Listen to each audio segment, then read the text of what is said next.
ॐ श्रीगौर्या सकलार्थदं निजपदां भोजेन मुक्तिप्रदं प्रौढं विघ्नवनं हरन्तमनघं श्रीधुण्डितुण्डासिना वन्दे चर्मकपालिकोपकरणैर्वैराग्यसौख्यात् परं नास्तीति प्रदिशन्तमन्तविधुरम् श्रीकाशिकेशं शिवं शङ्करं शङ्कराचार्यं केशवं बादरायणं सूत्रभाष्यकृतौ वन्दे भगवन्तौ पुनः पुनः।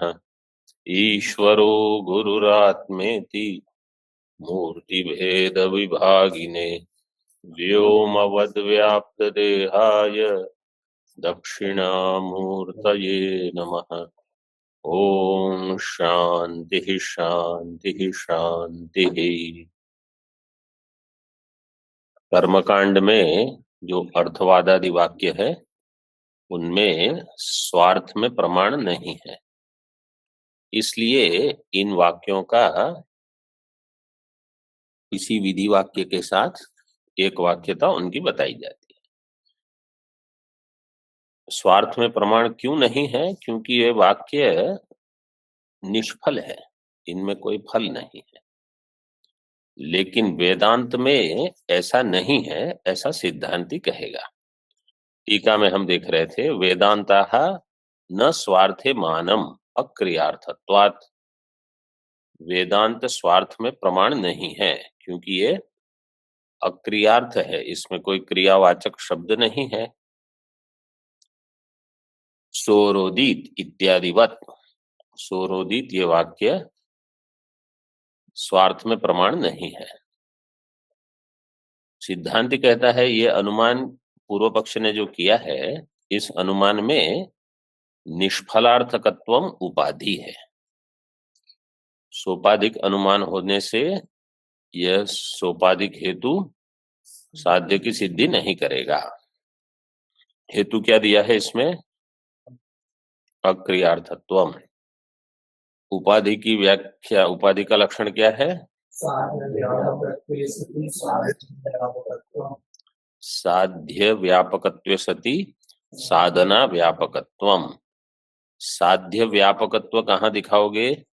दृष्टांत में। दृष्टांत क्या है? सोरोदित अर्थवाद वाक्य। अर्थवाद वाक्य दृष्टांत है। यहाँ सारे, यहाँ एक दृष्टांत दिया है, कोई भी अर्थवाद वाक्य ले लीजिए। तो अर्थवाद वाक्य है, उसमें अक्रियार्थत्व है। अर्थवाद वाक्य में वहां कोई क्रिया नहीं करनी है, जो भी कहते हैं आपको केवल सुन लेना है। अक्रियार्थत्व, तो अक्रियार्थत्व हेतु रह गया दृष्टांत में। साध्य स्वार्थ में अप्रामाण्यम अर्थवाद वाक्य में है। तो अर्थवाद मतलब दृष्टांत में साध्य रह गया, तो दृष्टांत में हेतु रह गया, साध्य रह गया। ठीक है। अब सिद्धांत कहते हैं वहां निष्फलार्थकत्वम उपाधि है। उपाधि साध्य का व्यापक है, तो साध्य क्या है? वहां वाक्य कैसे बनेगा? उपाधि साध्य का व्यापक है। तो यत्र यत्र, पहले सामान्य बताइए। ये जैसे यत्र यत्र हेतु तत्र साध्य हम कहते हैं, इसी प्रकार यहाँ यत्र यत्र साध्य साध्य तत्र तत्र उपाधि। उपाधि। जहां जहां साध्य होगा वहां वहां उपाधि होगी। ये कहाँ देखने में आया? दृष्टांत में।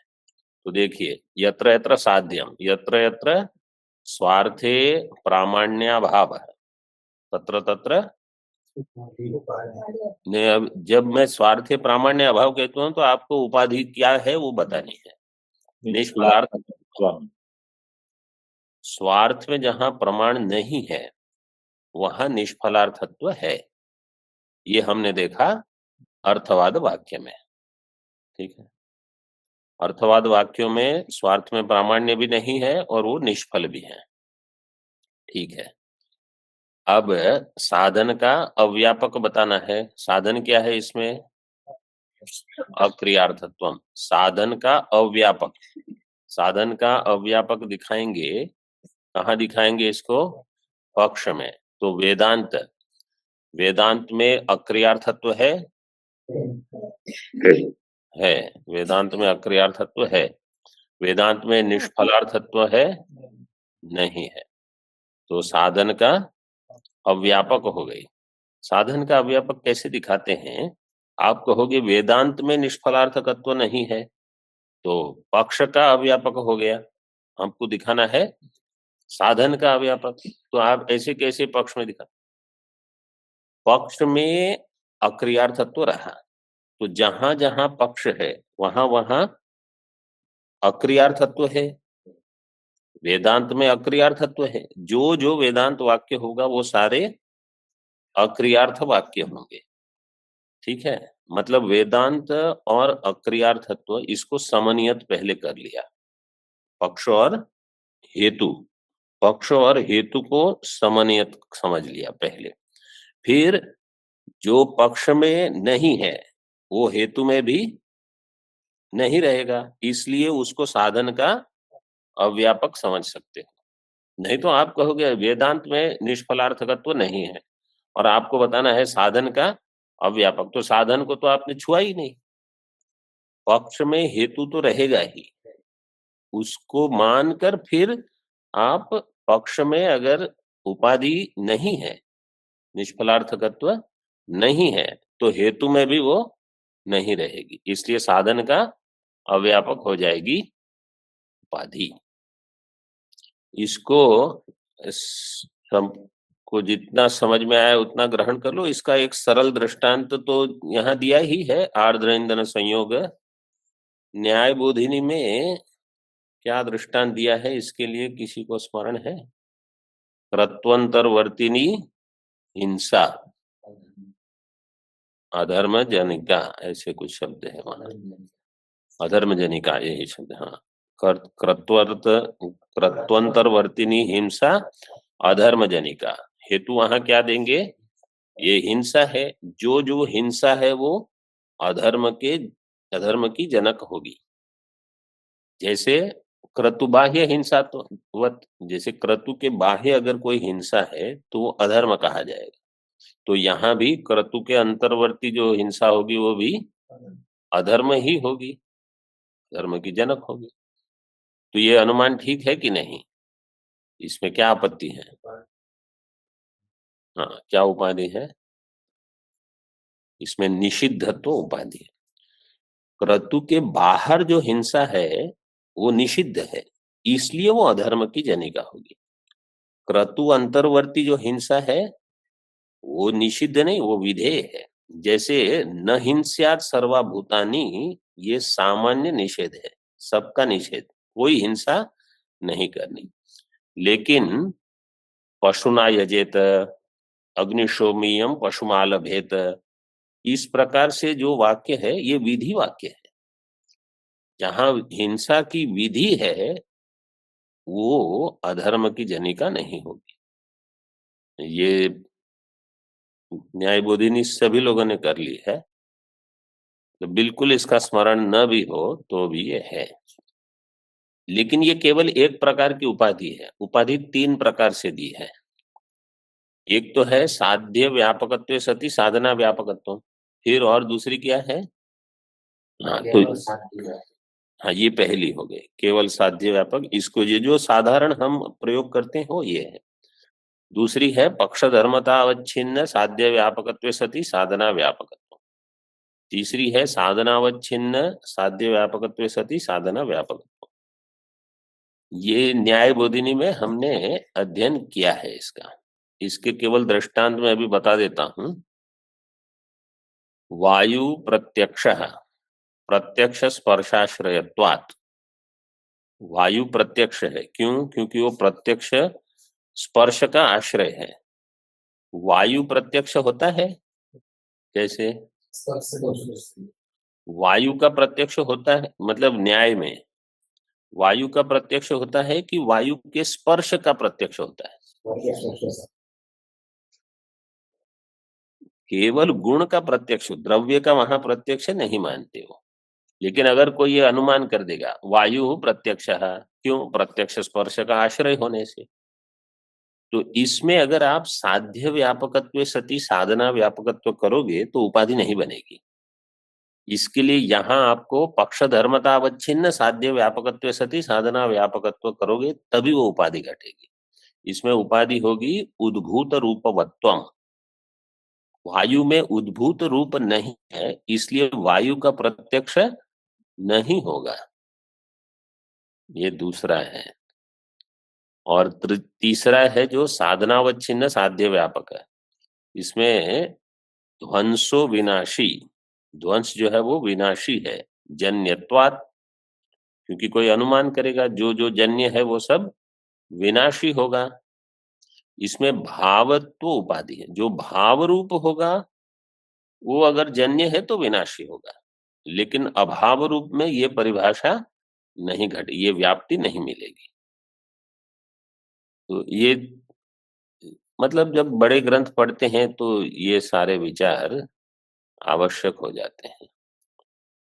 साधारण उपाधि का तो केवल इतना ग्रहण कर लीजिए, जिन्होंने न्याय बोधिनी पढ़ी है, कुछ सीखा है, समझा है, तो फिर से वो थोड़ा देखेंगे तो स्मरण हो जाएगा। ठीक है। तथापि तथापि आत्मविज्ञानस्य फलपर्यन्तत्वात् न तद विषयस्य शास्त्रस्य प्रामाण्यम शक्यम प्रत्याख्यातुम। भाष्य में कहा तथापि आत्मविज्ञान जो है वो फल पर्यंत है, मतलब जब तक फल नहीं प्राप्त होगा तब तक आत्मविज्ञान में आपको प्रयास करना है। इसका अर्थ है कि आत्मविज्ञान सफल है, निष्फल नहीं है। ब्रह्म ज्ञान निष्फल नहीं है, अर्थवाद वाक्य निष्फल है, इसलिए उनको विधि वाक्यों की आवश्यकता होती है, यहां नहीं। टीका में अर्थवादानां निष्फल स्वार्था मानत्वेपि इत्यर्थः। अर्थवाद वाक्य जो है वो निष्फल स्वार्थ में अमानत्वेपि, उसको आगे टीका में ही उसको स्पष्ट किया है। अमान का अर्थ है अप्रमाण। अर्थवाद वाक्य स्वार्थ में अप्रमाण है और निष्फल भी है। भाष्य में जो कहा तद विषयस्य शास्त्रस्य, वो तद विषय का अर्थ कर दिया तत्करणस्य। शास्त्र के तद विषयस्य शास्त्रस्य प्रामाण्यम, तो तद विषय से अगर आप ब्रह्म लोगे, शास्त्र का विषय क्या है, हाँ वो इसलिए वहाँ टीका में दिया है। वो पहले ऐसे समझो, अगर विषय शब्द से आप ब्रह्म लोगे तो ब्रह्म का प्रत्याख्यानम तो नहीं होता।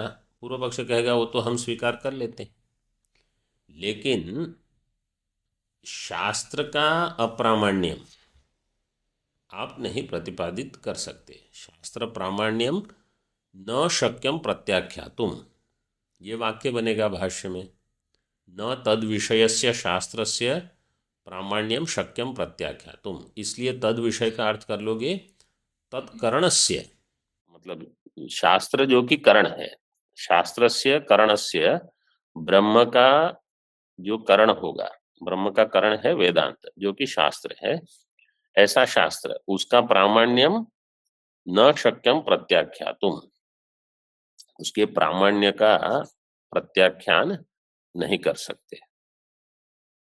विषय शब्द से इन्होंने करण को लिया है टीकाकार ने, तद विषय से तत्करणस्य।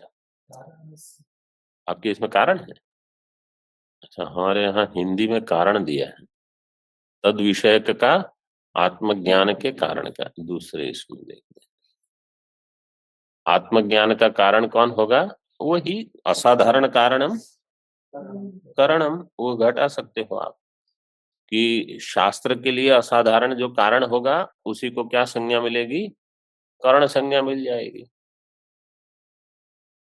करण कहो चाहे करण कहो तो असाधारण कारण, इसमें पूर्णानंदी में करण लिखा है और नीचे टीका में कारण दिया है पूर्णानंदी में, तो वही कारण करके असाधारण कारण दे लीजिए जो करण होगा। स्वार्थे, स्वार्थ का अर्थ है ब्रह्मात्मा में, ब्रह्मात्मनि इति शेषः। सफल ज्ञान करणत्वेन वेदांतानां स्वार्थे मानत्व सिद्धेः न क्रियार्थकत्वं तद्व्यापकम् इति भावः। सफल ज्ञान, यहाँ करण दिया है कि कारण दिया है? तो करण पाठ ही ठीक लगता है फिर तो। सफल ज्ञान करणत्वेन वेदांतानां, सफल ज्ञान का करण कौन है? वेदांत। सफल का अर्थ है फलेन सह, केवल ज्ञान ही नहीं कराते, वो ज्ञान जो है वो सफल है। वेदांतानां स्वार्थे मानत्व सिद्धे है, वेदांत का स्वार्थ में मतलब ब्रह्मात्म के प्रतिपादन में, ज्ञान में प्रमाणत्व सिद्धे है। प्रामाण्यम का अर्थ क्या है? प्रमात्वम। प्रामाण्य का अर्थ है प्रमात्वम, भाव में इसका अर्थ करना है। स्वार्थे मानत्व सिद्धे है न क्रियार्थकत्वम तद व्यापकम इति भाव है, इसलिए क्रियार्थकत्वम तद व्यापकम न, तद व्यापकम, तद से क्या लोगे? प्रामाण्यम, वेदांत प्रामाण्यम। वेदांत प्रामाण्यम, यत्र यत्र वेदांत प्रामाण्यम तत्र तत्र क्रियार्थकत्वम, ये आवश्यक नहीं है। वो पूर्व पक्ष कहता है ठीक है, व्यापक न हो, व्याप्य कर दो, कहीं हमसे सुनने में कुछ गलती हुई होगी। ननु मा भूत वेद प्रामाण्य से व्यापकम क्रियार्थकत्वम व्याप्यम तो भविष्यति, वेद प्रामाण्यस्य व्यापकम क्रियार्थकत्वम मा भूत, व्याप्यम तो भविष्यति। अब व्याप्ति क्या हो जाएगी? ऑनलाइन वाले बताएंगे कुछ। यत्र यत्र अप्रामाण्यम तत्र तत्र क्रियार्थकत्वम। ये जब क्रियार्थकत्वम व्याप्य है तो कि व्यापक है तो? व्यापक। हमने प्रश्न क्या पूछा? जब व्याप्य है तो क्या व्याप्ति होगी? यत्र तत्र क्रियार्थकत्वम तत्र तत्र अप्राम। यत्र यत्र क्रियार्थकत्वम तत्र तत्र, तत्र तत्र वेद प्रामाण्य, जहां क्रियार्थकत्व हो वहां वेद का प्रामाण्य हो, जहां क्रियार्थकत्व न हो वहां वेद का प्रामाण्य न हो। तद अभावात वेदांतानां प्रामाण्यम दुर्ज्ञानम इति। तो पूर्व पक्ष कहेगा कि अगर ये व्याप्ति नहीं मिली तो वेदांत का प्रामाण्य ही सिद्ध नहीं होगा। वेदांतानां प्रामाण्यम दुर्ज्ञानम, दुर्ज्ञानम में खल प्रत्यय लगा है। ईषद दुष्सुषु कृच्छ्रा कृच्छ्रार्थेषु खल इति सिद्धांत कहेगा न इत्याह, ऐसा नहीं है। न च अनुमान गम्यम शास्त्र प्रामाण्यम येन अन्यत्र दृष्टम निदर्शनम अपेक्षित। शास्त्र प्रामाण्यम अनुमान गम्यम नहीं है। अनुमान से आप सिद्ध नहीं करोगे कि शास्त्र में प्रमाण है कि नहीं। शास्त्र में प्रामाण्यम मतलब शास्त्र में, शास्त्र ज्ञान जो है वो प्रमा को उत्पन्न करेगा, प्रमात्वम, उसमें कोई अनुमान की आवश्यकता नहीं है। ये न अन्यत्र दृष्टम निदर्शनम अपेक्षित, निदर्शनम का अर्थ क्या है? दृष्टांत, निदर्शन का अर्थ है दृष्टांत। मांडुक्य कारिका में शब्द आता है जाता वेतन निदर्शनम, चतुर्थ पाद है। टीका में येन वेद प्रामाण्यम स्वस्य अनुमान गम्यत्वेन अन्यत्र क्वचित दृष्टम दृष्टांतम अपेक्षित तदेव नास्ति इत्यर्थः। वेद प्रामाण्यम स्वस्य अनुमान गम्यत्वेन अन्यत्र क्वचित दृष्टम दृष्टांतम अपेक्षित। वेद प्रामाण्यम स्वस्य अनुमान गम्यत्वेन, अगर वेद प्रामाण्य अनुमान गम्य होता तो किसी दृष्टांत की अपेक्षा करता, क्योंकि अनुमान के लिए दृष्टांत लगेगा। अन्य कहाँ देखा है आपने, ये प्रश्न पूछा जाएगा। अन्यत्र क्वचित दृष्टम दृष्टांतम अपेक्षित तदेव नास्ति। तदेव नास्ति का अर्थ है वेद नहीं, वेद प्रामाण्यम अनुमान गम्यम नास्ति। चक्षुरादिवत वेदस्य स्वतः प्रामाण्य ज्ञानात् न तद व्याप्ति लिंगादि अपेक्षा। चक्षुरादिवत, जैसे चक्षुरादि है, वेदस्य स्वतः प्रामाण्य, वेद में स्वतः प्रामाण्य, जैसे चक्षु में स्वतः प्रामाण्य। कोई अगर कहेगा अयम पटः किम रूपः पीतः, ये पट पीत है, तो कैसे ज्ञान हुआ? चक्षु से। तो बोले अनुमान करके दिखाओ। इसमें कोई अनुमान नहीं है। आपको अनुमान क्या करोगे कि ये पीत है, क्यों? क्योंकि ये श्वेत नहीं है, नील नहीं है, इसलिए। ये चक्षुरादि स्वतः प्रमाण है। इसी प्रकार वेद भी स्वतः प्रमाण है, उसके लिए, उसके प्रामाण्य के लिए कोई अन्य अनुमान की आवश्यकता नहीं है। हाँ, क्योंकि वो स्वतः नहीं मानते ना, वो परतः प्रमाणवादी है। तार्किक और बौद्ध है, ये परतः प्रामाण्य वाले हैं। वैशेषिक भी, वेदांती और मीमांसक, सांख्य, योग, हम सब स्वतः प्रमाण वाले। तो उनके साथ बहुत जगह विरोध होते रहेगा फिर, क्योंकि उनकी समझ ही अलग है। इसीलिए उनके खंडन करने में आनंद आता है। क्या इनको कुछ ना ये ठीक ना वो ठीक, ऐसे। चक्षुरादिवत वेदस्य स्वतः प्रामाण्य ज्ञानात् न तद व्याप्ति लिंगादि अपेक्षा। व्याप्ति, लिंग, दृष्टांत कुछ नहीं चाहिए। प्रामाण्य संशये तु फलवद अज्ञाता बाधितार्थ तात्पर्यात् प्रामाण्य निश्चयो न क्रियार्थत्वेन कूपे पतेत इति वाक्य व्यभिचारात् इति भावः। प्रामाण्य में अगर संशय होगा, प्रामाण्य संशये तु फलवद अज्ञात अबाधित अर्थ तात्पर्यात्, अज्ञात का ज्ञापक हो और अबाधित अर्थ जो तात्पर्य में हो, इस प्रकार का प्रामाण्य निश्चय हो। ये प्रामाण्य निश्चय क्रियार्थत्व वाक्य होगा तो इसमें प्रामाण्य है, ऐसा आप नहीं कह सकते। प्रामाण्य निश्चय जो है उसके लिए विशेषण ये दे दिया, फलवत अज्ञात अबाधित अर्थ तात्पर्यात्।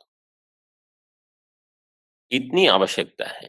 वो क्रियार्थ हो इसलिए वो प्रामाण्य है, यह आवश्यक नहीं है। क्योंकि अगर ऐसा आप मानोगे कि जो जो क्रिया वाला है वो प्रामाणिक है और जहां क्रिया नहीं है वो अप्रामाणिक है, तो कोई कहेगा कूपे पतेत, कुएं में जाके गिरो, इसमें क्रिया है कि नहीं?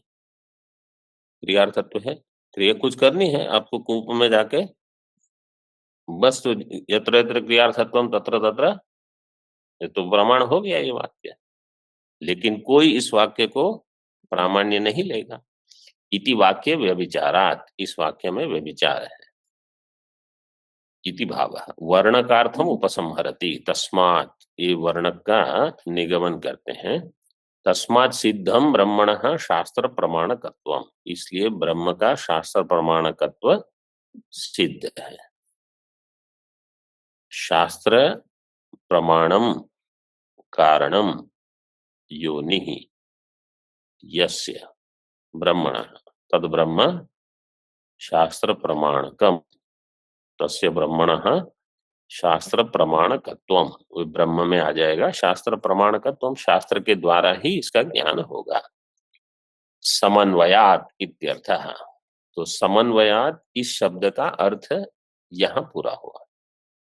विधि वाक्यानाम अपि फलवत् अज्ञातार्थत्वेन प्रामाण्यम तत्तुल्यम वेदांतानाम अपि इति स्थितम्।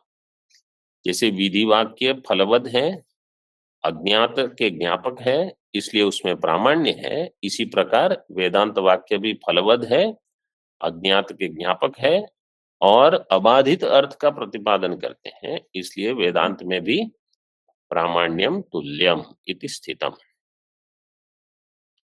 अब द्वितीय वर्ण का आरंभ करते हैं। एवं पदानां सिद्धे अर्थे व्युत्पत्तिमिच्छतां ब्रह्म नास्तिकानां मतं ब्रह्मणो मानान्तरा योग्यत्वात् सफलत्वाच्च वेदान्तैकमेयं मेयत्वम् इति उक्त्या निरस्तम। जो ये मानते हैं कि जो पद है, पदानां सिद्धे अर्थे व्युत्पत्तिमिच्छता ब्रह्म नास्तिकानां मतम, वो क्या कहेंगे कि अगर कोई पद है तो उस सिद्ध अर्थ में अगर उसका प्रयोग होता है तो वहां आपको कुछ व्युत्पत्ति देनी होगी। व्युत्पत्ति देनी होगी क्या अर्थ है कि वहां कुछ आपको ज्ञान कराना होगा कि किसी अन्य पदों से, अन्य कार्य से इसका अन्वय होना चाहिए। सिद्ध वस्तु में वाक्य प्रमाण है ही नहीं उनके मत में। एक दूसरे, ये ब्रह्म के जो नास्तिक हैं, ब्रह्म को स्वीकार ही, ब्रह्म अस्ति ऐसे स्वीकार नहीं करते।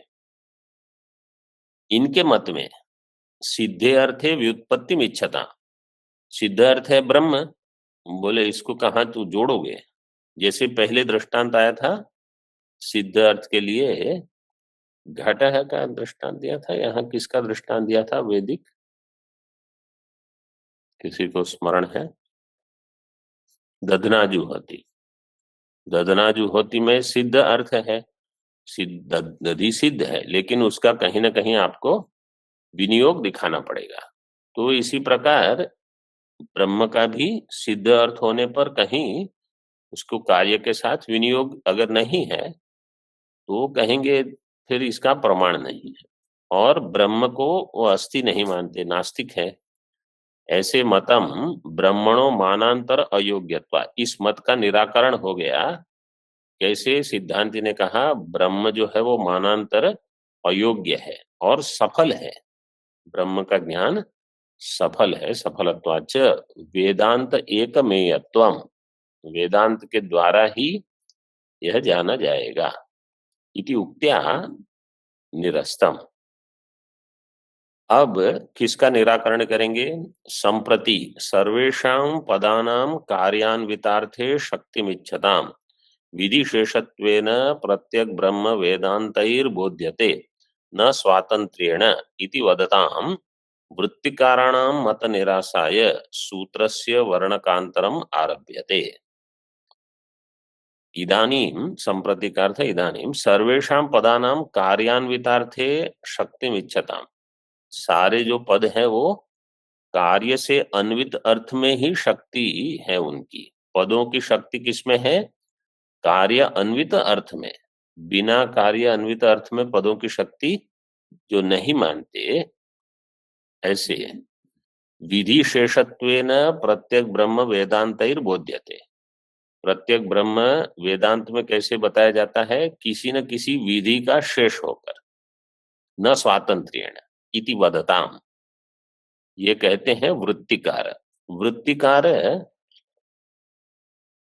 जो मत ये है कि ज्ञान के बाद आपको उपासना लगेगी, वो ये मत है। उस मत का निराश करने के लिए मत निराशाय सूत्रस्य वर्णकांतरम आरभ्यते। वर्णकांतरम, इसका विग्रह कैसे होगा? अन्यत् वर्णकं वर्णकान्तरम्। वर्णक पुल्लिंग है, अन्य अन्यो वर्णक वर्णकांतरम। तत्र वेदांतः किम उपासना विधिशेषत्वेन ब्रह्मबोध, ये प्रश्न है। अभी ये वृत्तिकार से 3-4 अलग अलग वृत्तिकार हैं सब, मतलब इन लोगों ने ब्रह्म सूत्र पर कुछ वृत्तियां लिखी है अथवा बृहदारण्य का आदि पर वृत्ति लिखी है। तो जिनकी वृत्तियां हैं, जैसे भर्तृ प्रपंच है, मंडन मिश्र, जो जो भाष्यकार के पहले वृत्तियां उपलब्ध थी इन ग्रंथों पर, उनका मुख्य मत जो है वो यहाँ दे दिया है। वेदांताः उपासना विधि शेषत्वेन ब्रह्म बोधयन्ति, ये उनका मत है।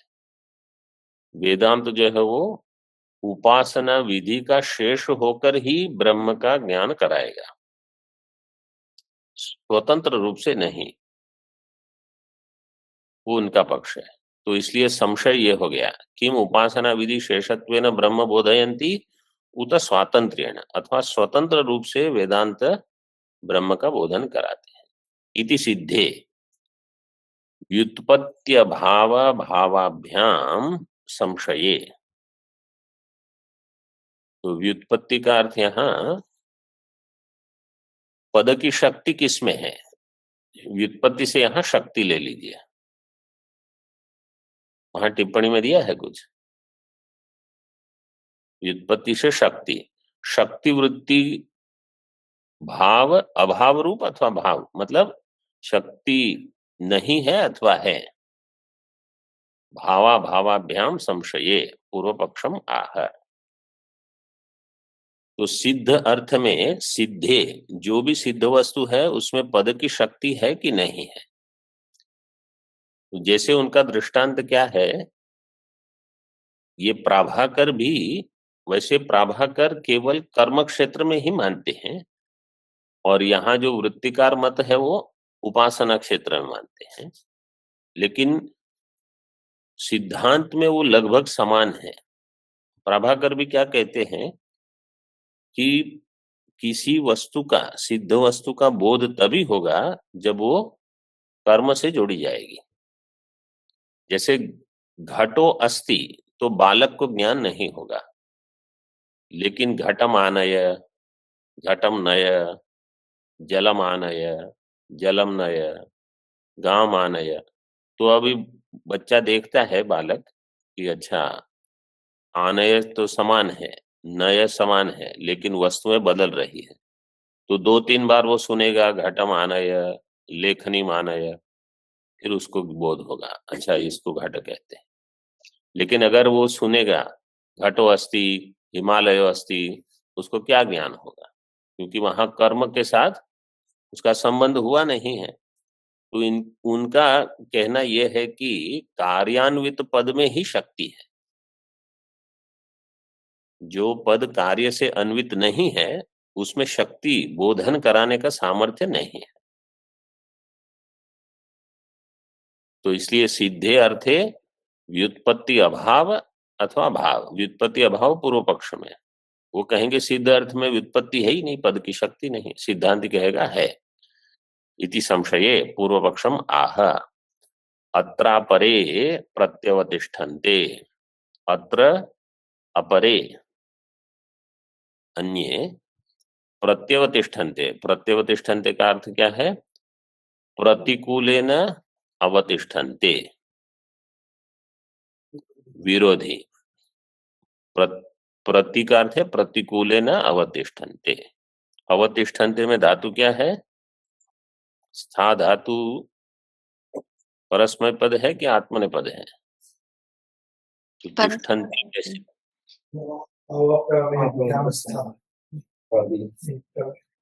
ता परस्मै पद है, पर प्र और अव उपसर्ग आदि से वो आत्मनेपद हो जाता है। लेकिन यहाँ उपसर्ग क्या है, प्रति और अव। तो सूत्र क्या है, समवत् प्रविभ्यः स्थः।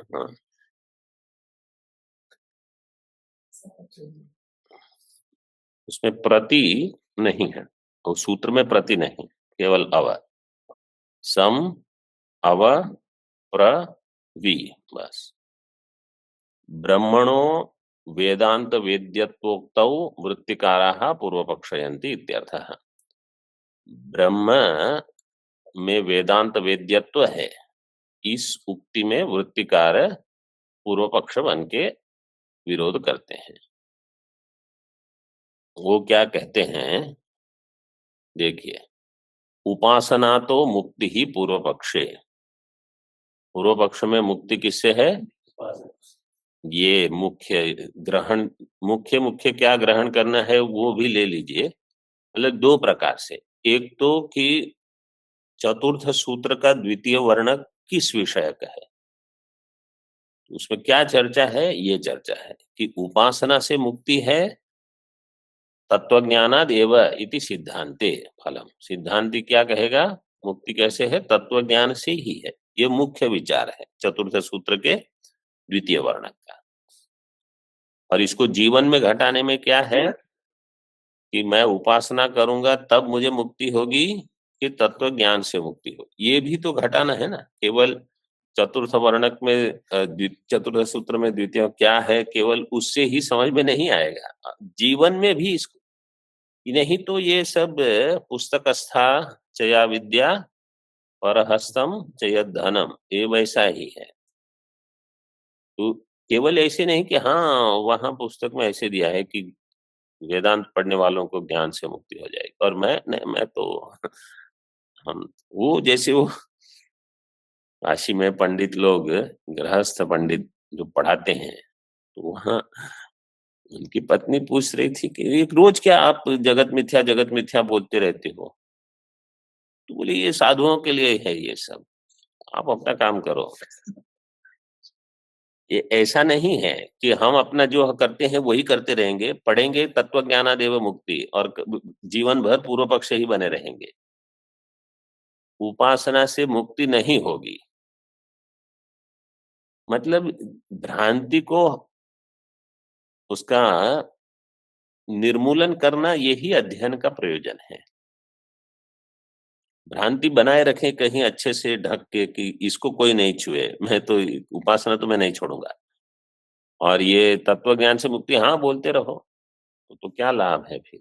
अध्ययन करने का कोई, अध्ययन ही इसीलिए करते हैं कि ये भ्रांतियों को हमारे जीवन में जो जो आविद्यक अथवा मूर्खता से जिस चीजों को हमने ग्रहण करके रखा है, उनको जैसे ही शास्त्र ने कहा कि ये तो गलत है तो छोड़ दो, क्योंकि हम सत्व के चाहक हैं, हमारी जिज्ञासा सत्य की है।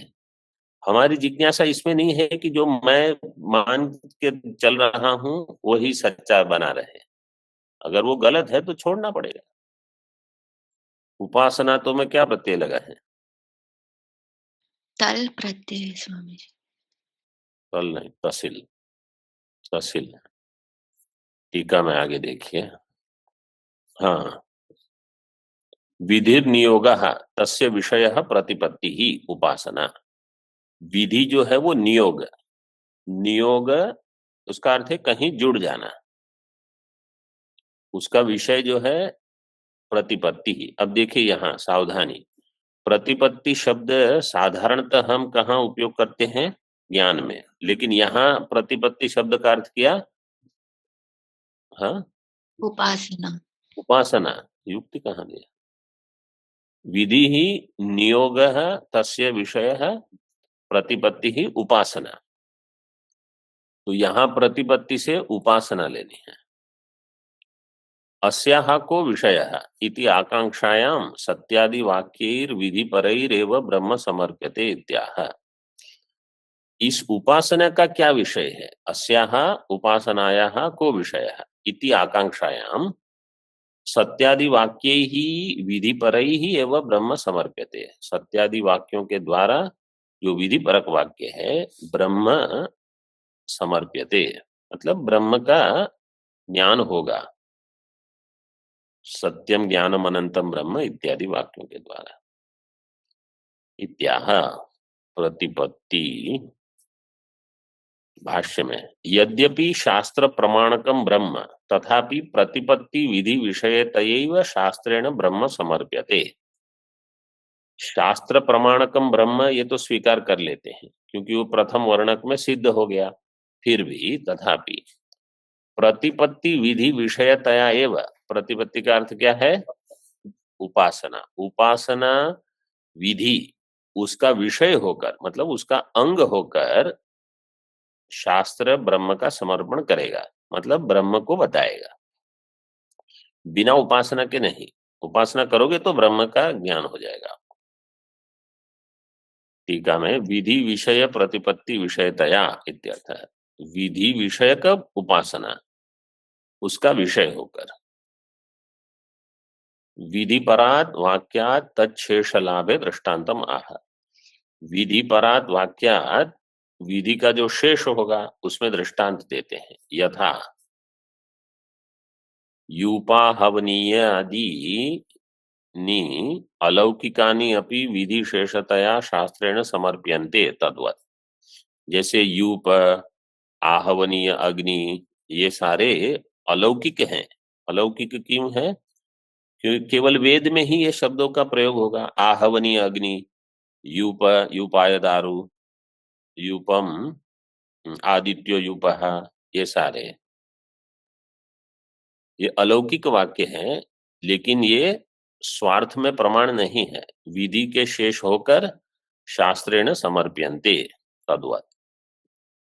यूपे पशुम बदनाति आहवनीय जुहोति इंद्रम यजेत इति विधिषु के यूपादय इति आकांक्षायाम। ये सारी जो विधि वाक्य हैं, इनमें कोई पूछेगा यूपादि क्या है, तो यूपम तक्षति अष्टाश्री करोति इति तक्षणादि संस्कृतम दारु यूपः। अग्निनादधीत इति आधन संस्कृतो अग्निः आहवनीयः। वज्रहस्तः पुरंदरः इति विधि परैः एव वाक्यैः समर्प्यन्ते तद्वत् ब्रह्म इत्यर्थः। तो जैसे यूप है, आहवनीय अग्नि है, वज्रहस्त पुरंदर, वज्र और पुरंदर ये सब वेद से ही ज्ञात है।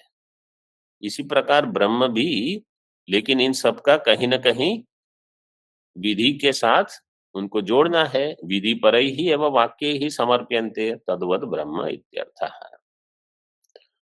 ओम पूर्णमदः पूर्णमिदं पूर्णात् पूर्णमुदच्यते पूर्णस्य पूर्णमादाय पूर्णमेवावशिष्यते। ओम शांति शांति शांति। शंकरं शंकराचार्यं केशवं बादरायणं सूत्रभाष्यकृतौ वन्दे भगवन्तौ पुनः पुनः। ईश्वरो गुरुरात्मेति मूर्तिभेद विभागिने व्योमवद्व्याप्तदेहाय दक्षिणामूर्तये नमः। ओम शांति शांति शांति।